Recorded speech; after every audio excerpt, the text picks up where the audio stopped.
नमस्कार जय जगन्नाथ स्वागत करुच्ची रूबी किचन चैनल को। आज आम बनइबा रेस्टोरेंट स्टाइल चिल्ली मशरूम।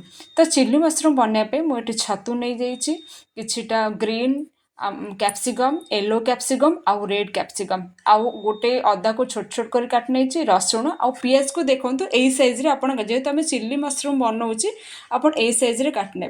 तो छतु को भल भाव में धोईक मुझे काटी नहीं तो 250 ग्राम छतुपाई मुझे 2 चामच ये कॉर्नफ्लोर व्यवहार करछि आउ टिके क्रिप्सीनेस आसवाई मुझे चाउल गुंडर व्यवहार करछि। आपण घरे जदि चाउल गुंड नथिबो ताहले आपण कॉर्नफ्लोर आराम से आपण बनै परिबे। तो सेथिपाई मुझे 1.5 चामच लंका गुंड आउ स्वाद अनुसार लुण एटा पकईकि आम धीरे धीरे भलसे आम एटा आम गोलई नबा। पानी आपण बेसी यूज करें अल्प टिके एमती पानी पकेबे पकईकि आपण एमती गोलई नेबे। देखो तो बेसी भी पानिया कले सेटा माने छतुटा को ठीक से धरी हबनी। तो क्रिप्सी पुणी पर आम छाणीबा।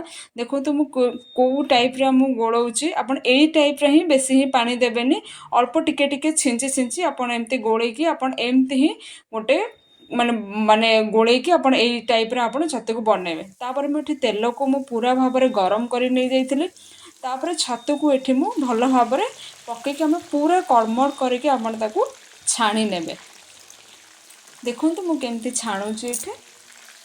जदि आपण यूट्यूब रे देखुचंती मो पेज को लाइक शेयर कमेंट और सब्सक्राइब निश्चित करेंगे। जदि आपण फेसबुक रे देखुचंती मो पेज को फॉलो करेंगे इंस्टाग्राम रे देखले मो पेज को फॉलो करेंगे। आपण आवाज शुणी पारुथिबे केते क्रिस्पी अछि हमर छतु। तापरे गोटे कढ़ा को मु गरम कर नैथिले एठी 3 रु 4 चामच एठी मु तेल रे व्यवहार करछि। तेल टिके गरम हो सारा परे अदा को जो छोट छोट करी काटी नैथिले प्रथमे अदा को आमे पके देबा। तापरे आमे रसुण को पके नबा। अदा रसुण को पूरा हाई फ्लेम करके आपण भाजिबेनी जेहेतु एटा पोड़ी जिवो। पूरा लो रु मीडियम करके आपण एमती 1 मिनिट पर्यंत आपण एमती भाजिबे। तापरे आमे काटिकी रखिथिबा कंचा लंका को आपण एठी पकई नेबे। तो ये सब जिनस मन रखिबे केबे भी पूरा हार्ड डीप माने पूरा हार्ड करके आपण पूरा भाजिबेनी नॉर्मल पूरा ही आपण एमती मीडियम फ्लेम रे आपण एटा को करिवे नाही तो तळे लागि जिवो पोड़ी गले तो स्मेल भी बहुत खराब आसीबो। तो देखो तो कंचा लंका को आम बहुत भल भाव में 1 मिनिट भाजी रही अदा और रसुण भी परफेक्ट स्मेल भी आमर पलैछि। तापर एठी मु काटिकी रखिथिबा पियाज को प्रथमे पकई देछि। पियाज पड़ सारा पर तापर जो कैप्सिकम रखी किछिटा रेड कैप्सिकम किछिटा येलो कैप्सिकम आ किछिटा ग्रीन कैप्सिकम। तो यहीटा पकईले कौन हम टिके छतुरे कलरटा भी बहुत बढ़िया आसो देखा बहुत सुंदर लगे आपड़ खाइबापी भी बहुत सुंदर लगे। तो यहीटा को भल भाव में 2 मिनिट पर्यंत आपड़ ये टिके कभर करके मौड़ला पर्यंत आपड़ ये भाजी नेबे। बेसी भी पूरा करेंगे जेहेतु आम चिल्ली मशरूम बनाऊँ।